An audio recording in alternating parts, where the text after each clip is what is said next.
अस्सलाम वालेकुम स्टूडेंट्स। आज हमारे पास जो नेक्स्ट लेक्चर स्टार्ट हो रहा है फर्स्ट ईयर फिजिक्स में वो है basically stationery waves in a stretched string. मतलब हमने एक रस्सी का टुकड़ा लेना है, बट उस रस्सी के टुकड़े को हमने दो फिक्स पॉइंट्स के दरमियान बांध के रख देना है। जैसा कि ये हमारे पास एक फिक्स्ड स्पॉट है और इसी तरह ये भी फिक्स्ड पॉइंट है जिसके दरमियान एक रस्सी के टुकड़े को बांध के रख दिया गया। क्योंकि मैंने तीन तरह के केसेस को डिस्कस करने, इसलिए मैं यहाँ पे तीन फिगर्स बेसिकली ड्रा करूंगा। सॉरी, ये बाहर की तरफ आएगा। ओके, फर्स्ट फिगर को हम डिस्कस करना शुरू करते हैं। तो फर्स्ट फिगर में लेट कर लेती हैं कि हमारे पास ये जो स्ट्रिंग है, इस स्ट्रिंग की टोटल लेंथ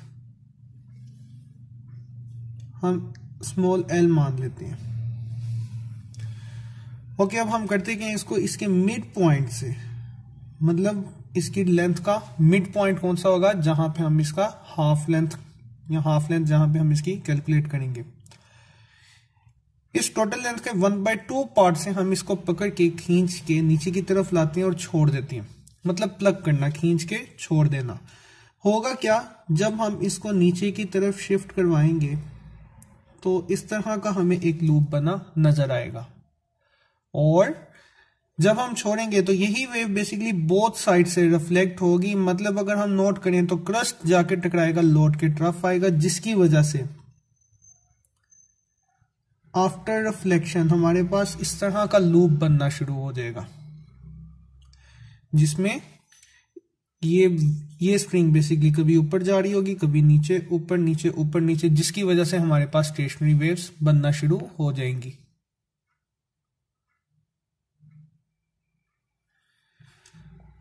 अब इस स्टेशनरी वेव में हमारे पास डिफरेंट पॉइंट्स आएंगे। जैसा कि ये हमारे पास इसका पीक पॉइंट है जिसे हम नाम देंगे एंटी नोड। लेफ्ट से मैं इसको ए से मार्क कर देता हूं, और ये जो हमारे पास इसके नोड्स मौजूद हैं, यहाँ पे हमारे पास बनेगा नोड, इसको मैं एन से शो कर देता हूं। लेट्स से ये हमारे पास एन है।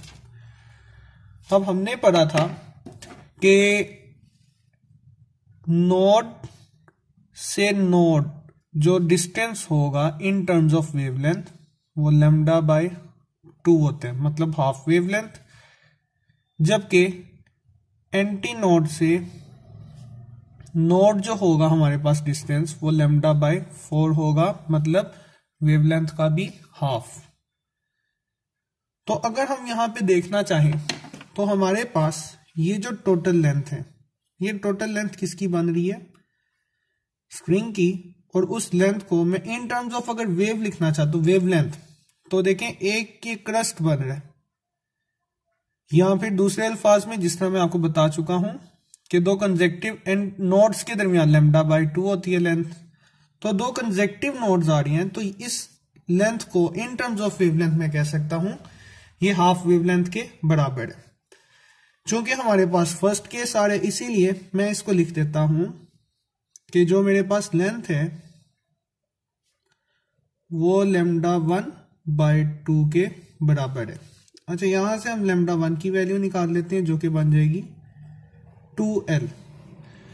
ओके, इसके बाद वेव इक्वेशन हम जानते हैं v = f लैम्डा। क्योंकि हम लोग वेव्स की मतलब वेव को डिस्कस कर रही हैं तो वेव इक्वेशन तो यहां पे मानी जाएगी। बट ये अब आ जाती है वेव की वेलोसिटी। अब ये जो वेव बन रही है बेसिकली स्टेशनरी वेव, ये तो स्ट्रिंग के अंदर बन रही है। अब स्ट्रिंग के अंदर इसकी कितनी वेलोसिटी होगी, वो वेलोसिटी कैलकुलेट की जाती है इस फॉर्मूले से, v =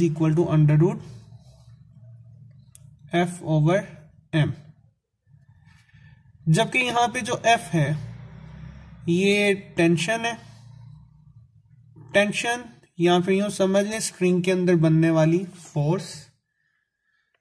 और अगर हम बात करें m की, तो m है हमारे पास मैस पर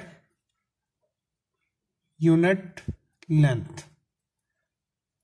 मतलब जाहिर सी बात है हमारे पास जो वायर है या जो स्ट्रिंग है वो रिजिड बॉडी में शामिल है, और रिजिड होने की वजह से इसकी पर लेंथ कुछ ना कुछ मैस की वैल्यू होगी।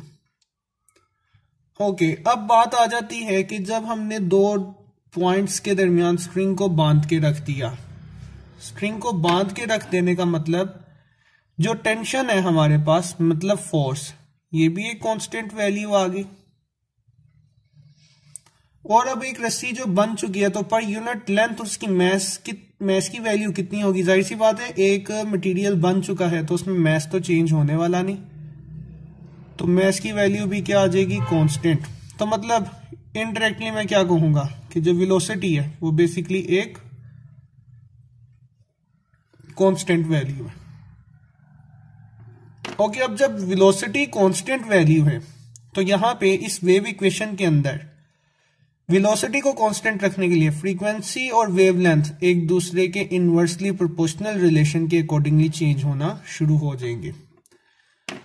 तो इसी लिहाज से अगर मैं बात करूं कि अगर वेलोसिटी को मैं कांस्टेंट कह देता हूं, और उसकी रीजन क्या है कि जो वेलोसिटी है वो F/m के लिहाज से लिखी जाएगी। सो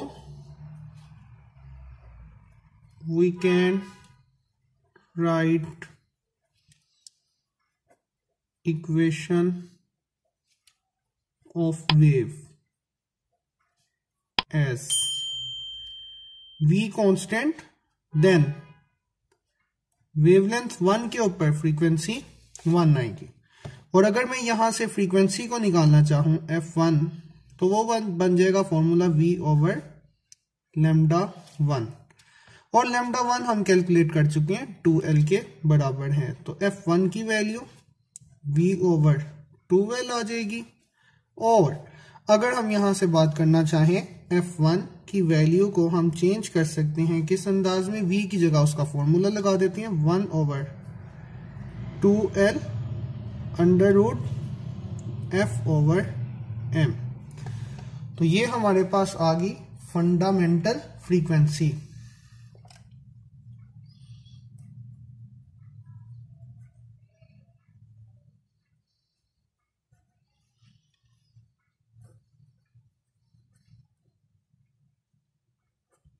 मतलब यहां पे इतनी फ्रीक्वेंसी की, मतलब एफ, एम और एल की वैल्यू लगा के जो भी फ्रीक्वेंसी आएगी, कम से कम इतनी फ्रीक्वेंसी की अगर हम वेव यहां पे जनरेट करेंगे तो यहां पे आपको ये प्रॉपर लूप बनता हुआ नजर आएगा। अदरवाइज आपको स्टेशनरी वेव्स यहां पे बनती हुई या जनरेट होती हुई नजर नहीं आएंगी। अच्छा, इसके लिए हमने जो प्लगिंग पॉइंट लिया था वो पॉइंट हमने लिया था हाफ लेंथ के बराबर, मतलब L/2। अब नेक्स्ट फिगर को डिस्कस करना शुरू करती हैं। नेक्स्ट के अंदर होगा क्या? अगेन हमारे पास मान लेते हैं कि ये हमारे पास इसकी टोटल लेंथ है। हम क्या करते हैं, हम इसको इसके 1/4 लेंथ के पॉइंट से प्लग करते हैं। मतलब पहले हमने इसको हाफ किया था, अब इस हाफ के हाफ पॉइंट से हम इसको खींच के प्लग करते हैं। प्लग करने की वजह से होगा क्या, अब इसमें हमें 2 लूप्स बनते हुए नजर आएंगे। अब जब मैं 2 लूप्स को ड्रा करूंगा तो उसको इस अंदाज में ड्रा कर लेते हैं।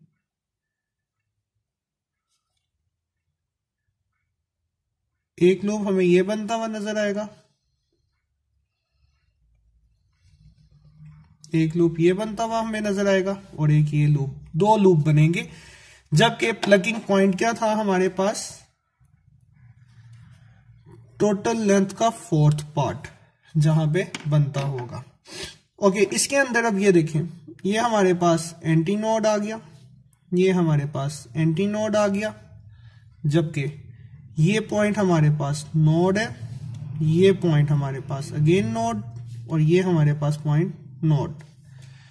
क्योंकि हमारे पास वेवलेंथ देखें तो इस सेम पॉइंट के अंदर अब वेवलेंथ आने वाली चेंज हो चुकी है। अगर हम मान लें कि ये लेट से क्रस्ट है और ये ट्रफ है, तो पहले देखें हाफ वेवलेंथ शामिल थी इस एक लेंथ के अंदर, अब उसी लेंथ के अंदर अब वेवलेंथ चेंज हो चुकी है, क्रस्ट ट्रफ।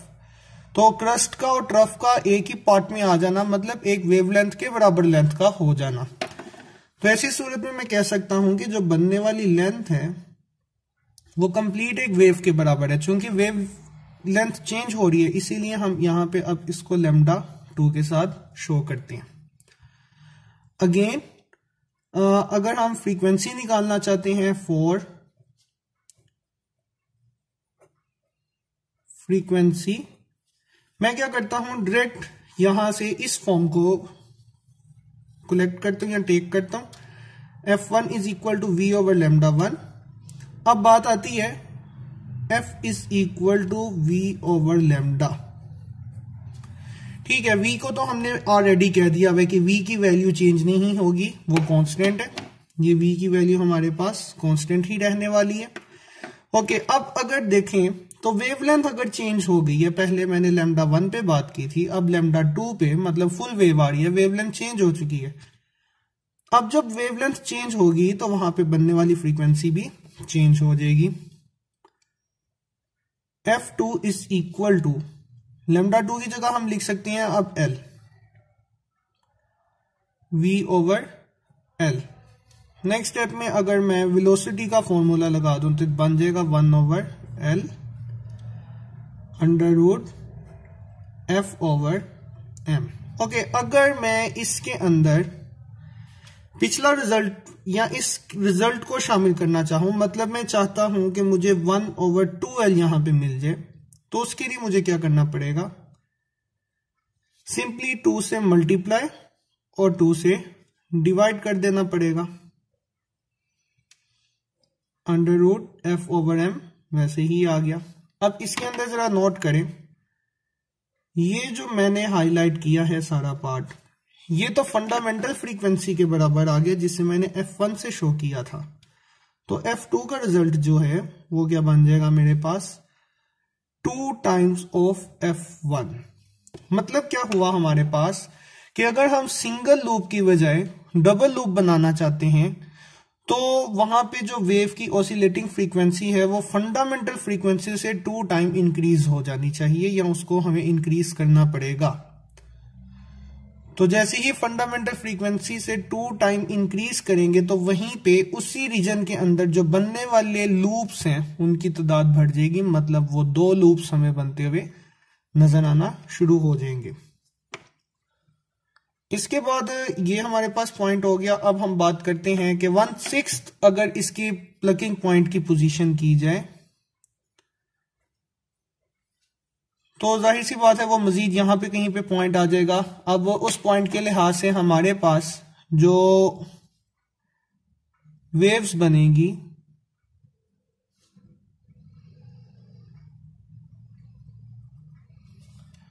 वो अब हमारे पास 3 लूप्स बनेंगे। अगेन लेंथ तो हमारे पास सेम है, ये हमारे पास नोड, ये हमारे पास अगेन नोड, ये हमारे पास नोड और ये हमारे पास नोड आ गया, जबकि ये वाले पॉइंट्स हमारे पास एंटी नोड होंगे। ओके, जरा नोट करें, नोड से नोड तो लैम्डा बाय 2, नोड से यहां से आगे आएंगे तो lambda by 2, lambda by 2, lambda by 2, ये तो फुल एक वेव बनती हमें नजर आ रही है, मतलब वेवलेंथ के बराबर। और इसमें फर्दर जब हम लैम्डा बाय 2 ऐड करेंगे तो वो हमारे पास बन जाएगा 3/2 लैम्डा। हमारे पास जो वैल्यू बनेगी वो कितनी आ जाएगी, 3/2 लैम्डा।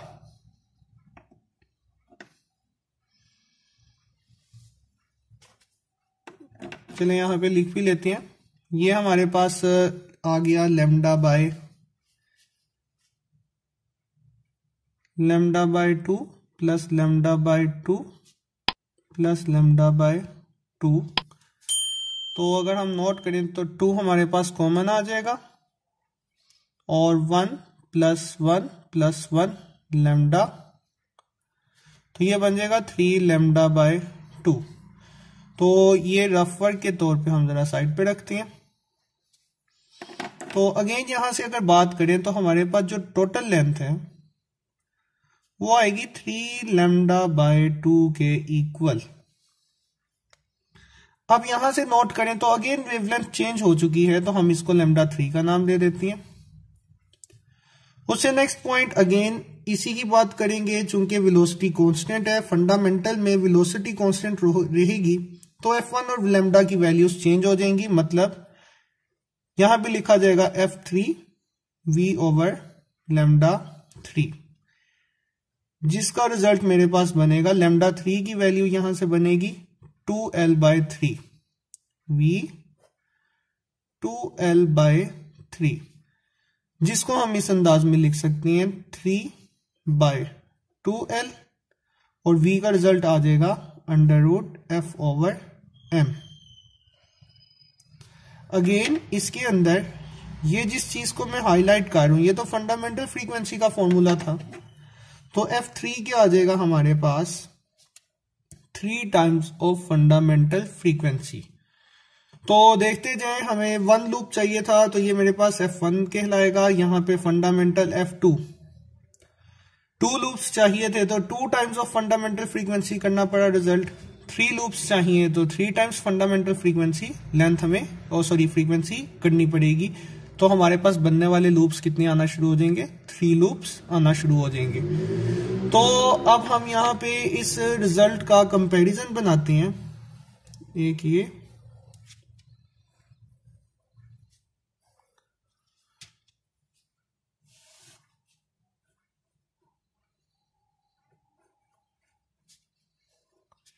तो मैं कह सकता हूं, जिस तरह यहां पे 1 लूप था तो ये तो सारी फंडामेंटल थी ना, 2 लूप्स बनाए जा रहे हैं तो 2 टाइम्स ऑफ F1, 3 लूप्स आ रही है तो 3 टाइम्स ऑफ F1। तो मैं कह सकता हूं कि अगर मैं यहाँ पे n लूप्स जनरेट करना चाहता हूं तो उसके लिए मुझे n times of fundamental frequency देनी पड़ेगी उस स्ट्रिंग को, ताकि वो वहां पे ऑसिलेट करे और मुझे इतने लूप्स जनरेट करके दे सके।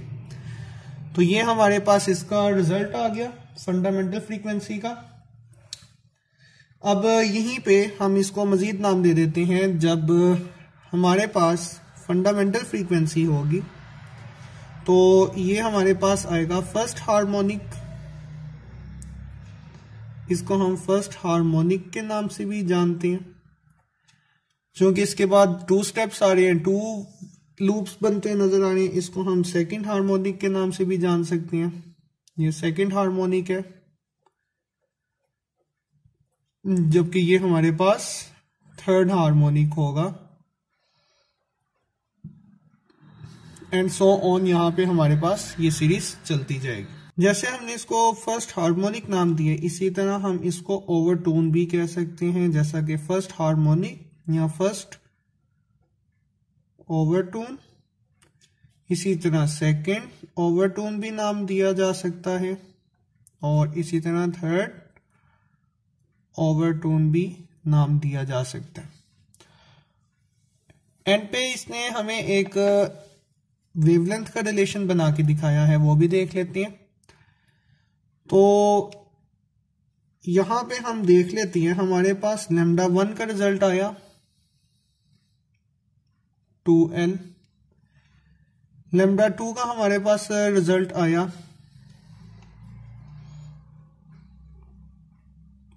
जस्ट L, और λ3 का रिजल्ट हमारे पास आया,